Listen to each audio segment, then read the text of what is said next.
What it is, everybody. I hope y'all having a fucktastic day.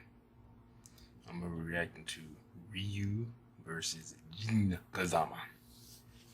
Now, I could have sworn that I must be thinking about somebody else, because there are a lot of YouTube channels that do battles, and this is kind of a no-brainer. Come on, Ryu and Jin.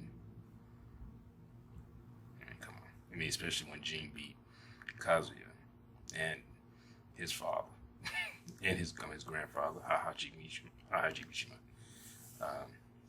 For some reason, I always have to say his whole name. I can't just say Heihachi. I have to say Heihachi Mishima. But anyway, it's kind of a no-brainer. I could have, like I said, I guess they didn't do it because I looked and they didn't. And I've seen all their videos. Well, most of them. I know of some that I haven't looked at. I might do a review to them because I haven't looked at that. The Leon versus, what's that guy's name from Dead Rising? The guy with the camera, Frank West. I haven't looked at that. I need to look at it. But you should look at them. So subscribe to their page. They do some great analysis. Most of the time I agree with them. Sometimes I don't, but a lot of times it's just the inner fanboy in me. It's not that I think that they're wrong. It's just like, no, this person could be this person. No, like, or that wasn't canon, technically, so. But anyway, let's just get into it. So. Alright, and here we go.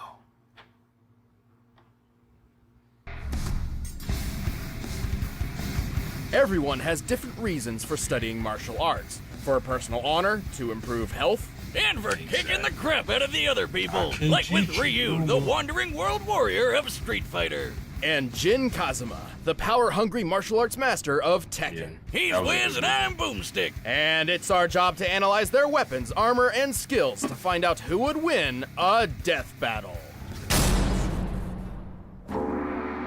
He's the hero the world never knew. His name means prosperous, plentiful, and abundant. He is the Wandering Warrior. He is Ryu. That's a pretty epic introduction for a hobo. Orphaned at a young age, Ryu was adopted by the martial arts master Gouken. Under Gouken's training and beside his fellow student Ken Masters, Ryu was trained in the art of Ansatsuken, AKA the Assassination Fist. This ancient fighting style was specifically designed for murder, which automatically makes it the best martial art ever. Well, Gouken actually taught Ryu a slightly altered variant of the Ansatsuken. Inspired by karate, kenpo, and judo, Gouken's version was a generally non-lethal one. Oh, lame. But the deadly side of the martial art lived on in Gouken's brother, Akuma, who would ultimately prove to be Gouken's downfall. One day, Ryu and Ken returned to their dojo to find their master dead. Kind of. He got better later. But Ryu didn't know that, really so he swore to wander the earth perfecting his abilities until he could take down Akuma himself. With the Ansatsuken style, Ryu is a master at close-quarter combat. With such techniques as the Shoryuken uppercut and the flying hurricane kick, he can take down most foes in mere seconds. He's like a living helicopter of pain, but he can also use his ki as a weapon, firing a fireball of energy from his palms. Say it with me, Hadouken! Gouken's version of the Ansatsuken also taught Ryu several defensive techniques, including the skill to parry most other attacks with precise timing. And with all these awesome powers of whooping ass, Ryu eventually made his way to the World Warrior Tournament. With his skills, Ryu quickly reached the top of the competition. For the title of World Warrior, he faced his toughest opponent yet, Sagat, who ended up beating the shit out of him. But Sagat was surprisingly a pretty good sport, so when he thought the fight was over, he offered Ryu a hand up. And in that moment, something dark swelled from within Ryu's consciousness. A force so fierce and destructive, he couldn't contain it. And he lashed out. With an enraged shout and an explosion of blood, Ryu emerged as champion over Sagat's near-dead body. Ryu's dark side had been unleashed.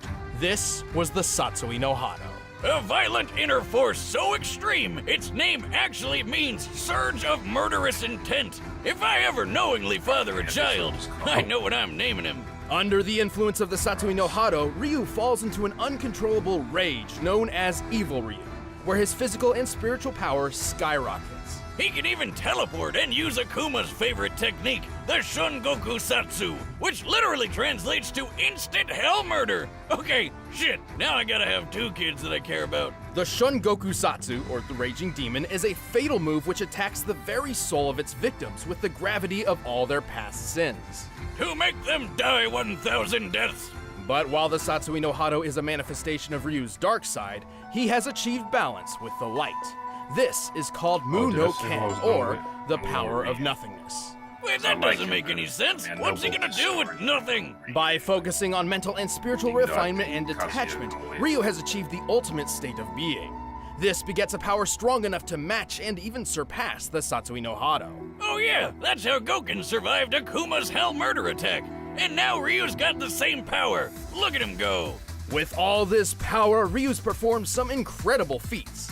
Aside from winning the World Warrior Tournament, he's dodged bullets, destroyed skyscrapers, and survived Balrog's Gigaton blow. Yeah, remember him from that boxing match we did? He's strong enough to kill an elephant in 1 punch. Ryu is so tough that he's survived getting impaled. And when he goes evil mode, he can just walk through gunfire. He's strong enough to lift this enormous boulder over his head. By estimating the boulder's volume compared to Ryu's height and assuming a sandstone composition, we can determine it must weigh at least 36 tons. Plus, there's a guy sitting on top of the boulder, and he's lifting his own boulder. Man, Oro's cool. While Ryu's fighting record isn't perfect, his wins far outnumber his losses. He's defeated his friend Ken, the dictator M. Bison, and even a genetically engineered super warrior named Seth. But those were just pit stops compared to his frequent battles with Akuma. And if you don't know, Akuma shattered an island with a single punch, split Ayers Rock in half in Australia, and jumped to the ocean surface from 4,000 feet below in 3 seconds while destroying a submarine. That's about 3,000 miles per hour, by the way, and I guess he just powered through the bends. Yeah, he's definitely final boss material. And so, years after Akuma's attack on his foster father, Ryu faced him for the final time. And with the power of Mu no Ken on his side, Ryu was victorious. All in a day's work for everyone's favorite Street Fighter. You had the power to actually defeat that beast. Now show it to me. This power is not your defeat. This is the power to push forward. If you met Jin Kazuma when he was just a boy, you wouldn't figure he'd grow up to be one of the most dangerous men to ever live. Unless you already knew about his super deadly and super crazy family. Jin was raised by his single mother, who taught him the Kazuma family-style martial arts after his father abandoned them. Story of my life. No, really, those training days with Mama Boomstick were some of the best times of my life. One day, Jin's mother sensed a great evil approaching. She told him that if anything were to happen to her, he should seek out his grandfather, Heihachi Mishima. Right on cue, a big-ass ogre showed up and attacked him. When Jin came to, his mom and Shrek were nowhere to be seen. Don't you hate it how moms are always right? Thankfully, it wasn't too difficult for Jin to find Heihachi.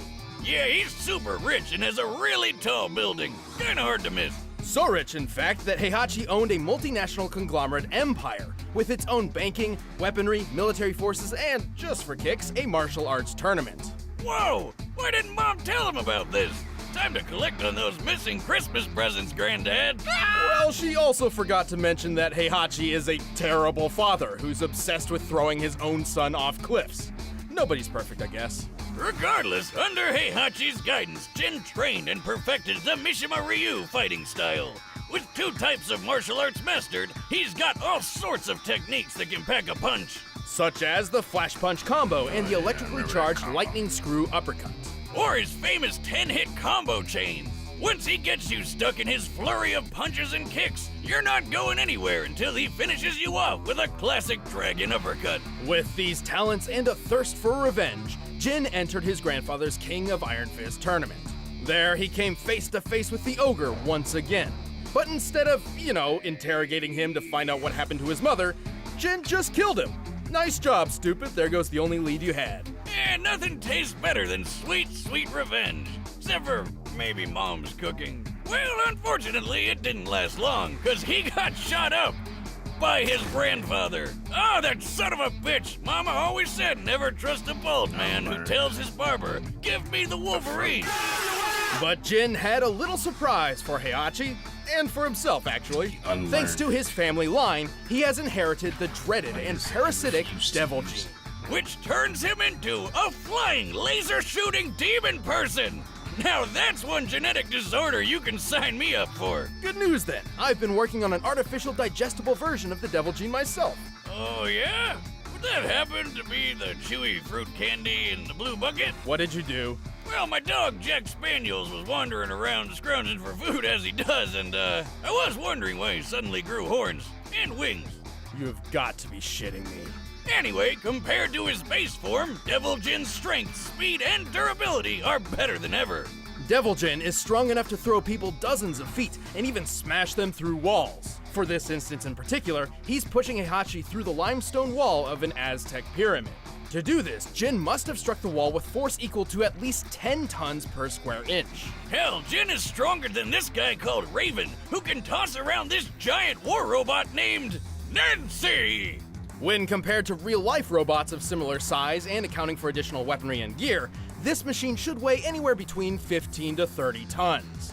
Also, Jin is fast enough to dodge bullets and fly into orbit, And survive falling all the way back down. which puts his maximum flight speed over escape velocity. That's more than 25,000 miles per hour. He can even punch so fast he causes shock waves. That's right, Jin throws punches faster than the speed of sound. Remind me never to give him a high five. Totally reasonable, considering his grandfather can catch bullets in his teeth from just 20 feet away. And surely Jin can do better than not that. human. Heihachi doesn't even have the Devil Gene. That's right, the Devil Gene traces back not to Heihachi, but to Jin's grandmother. Who freaking rides tigers? As a result, Heihachi's son Kazuya inherited the Devil Gene and passed it on to Jin. Kazuya's powers are basically the same as Jin's, and he's shown just how far the devil form can go. He's shot a blast powerful enough to erupt a volcano and survived a satellite laser straight out of Independence Day. Shut This down. is the same laser that once shot the robotic soldier Gunjack. By measuring the blast radius and resulting devastation, the laser's firepower appears to equal 3.7 megatons of TNT. You know the bomb that got dropped on Nagasaki in World War the sequel? Yeah, this laser's like 176 of those hitting all at once. While the Devil Gene can sometimes be difficult for Jin to control, it provides an enormous advantage against almost any foe. With it, he's won 3 of the 4 King of Iron Fist tournaments he's entered. He's defeated Heihachi, Kazuya, and even the supposed OG Devil Man himself, Azazel. Too bad he had to start World War II sequel just to find him. Kind of a dick move. Jin's certainly no angel, and hardly a hero. Still, when it comes down to it, he is the child of destiny, and not even the devil's blood can seal that's, his fate. Can't you understand? That's how you. All this fighting is pointless. It's never gonna end. It will end with this bloodline. And that is why I fight. All right, the combatants are set. Let's end this debate once and for all. But first, all this talk of gin is making me want to pour a glass and eat some delicious Blue Apron.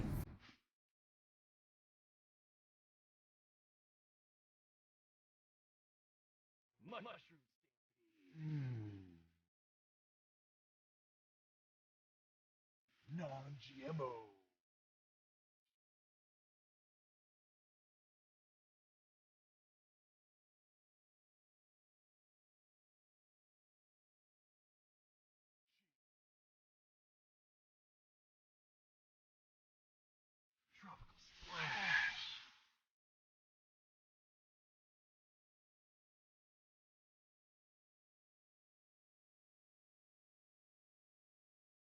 By now, you're probably shouting at your screen, where do I sign up? So check out this week's menu and get your first 3 meals free at blueapron.com/battle. good. That's blueapron.com/battle to get your first 3 meals free. But right now, it's time for a death battle!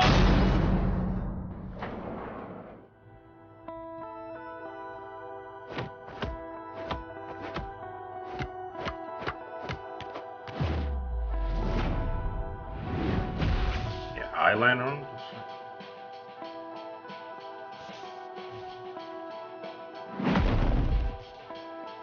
There's no way I can lose. I'm like, who are you? Talk is cheap. The answer lies in the heart of battle.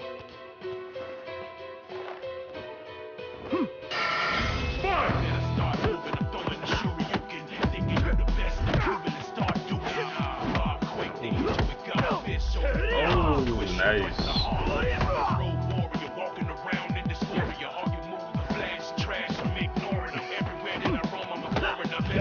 I'm listening to Reed.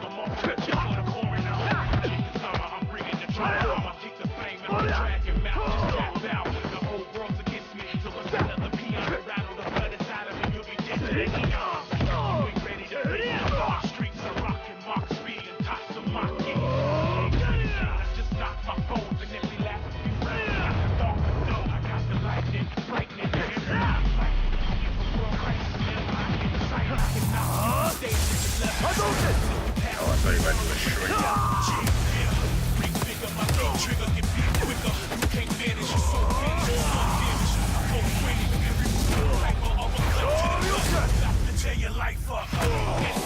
Yeah, school young man. You can school. You could do better than that. Come on! I shall show you fear. Can't really done evil or like.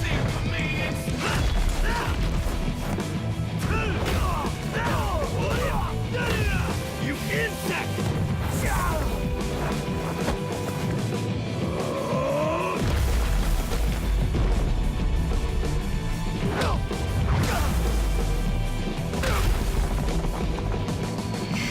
You're evil.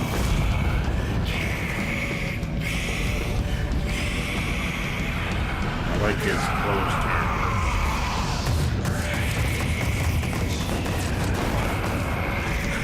This shit is soft and shaggy.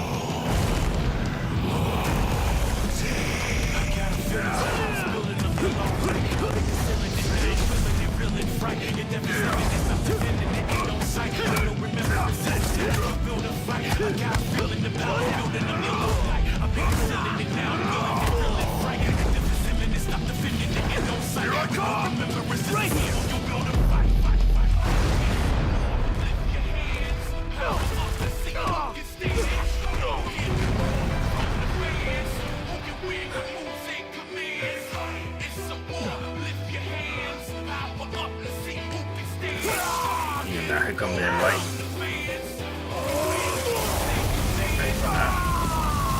No, it's, yeah, they gotta bring that light. Ooh, just pushing it. No, it's over.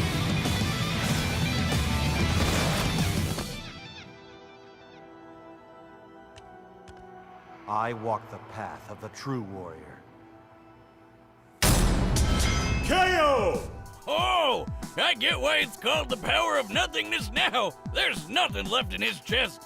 This one was a tricky match to decipher. Both Ryu and Jin had many displays of incredible feats, but very few truly showcased the upper limits of their power. We know that in their base forms, both could lift around 30 tons and move at supersonic speeds. They're humans. Also, we know That's Ryu normal could maintain humans. a much better level of control and discipline in Muno Ken than trained. Jin in Devil form.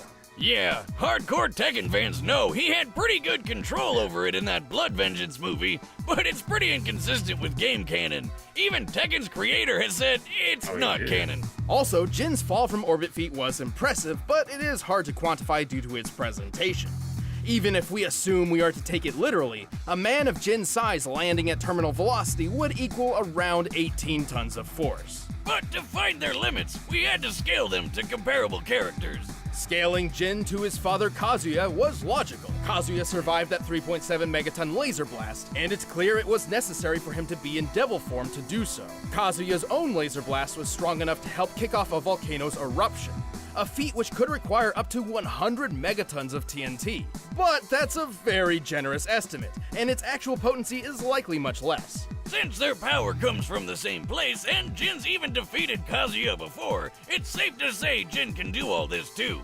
As for Ryu, we knew exactly who we had to scale him to. Akuma. Let's talk about Akuma. First off, just to prove this scaling is reasonable, Ryu and Akuma share very similar abilities. Both were trained in the Otsutsuken fighting style, and both possessed the Satsui no Hado. They fought each other several times, and when the story was all said and done, Ryu emerged ultimately victorious based on his skill alone. Now that that's out of the way, let's watch Akuma punch an island to death. With a single strike, Akuma managed to break apart an entire island so thoroughly that Ryu, who was on the island, was left floating helplessly in nearly clear water.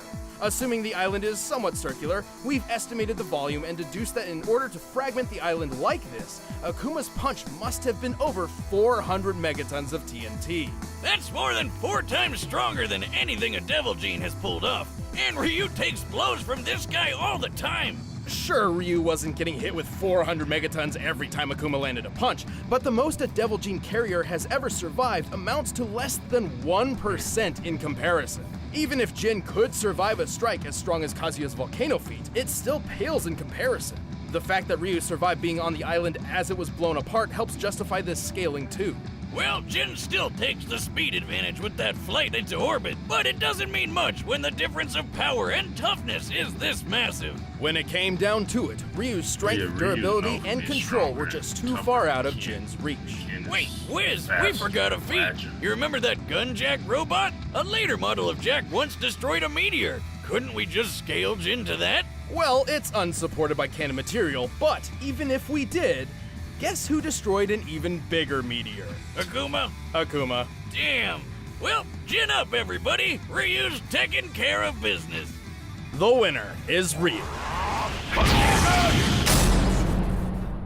Thanks for watching. If you guys want exclusive commentary on the episode, just click that little box right over there. And if you want the battle music from this episode, you can get it by clicking the link in the description. You know this by now. Next time. Okay, it's Samurai. Samurai James. Samurai James. Afro.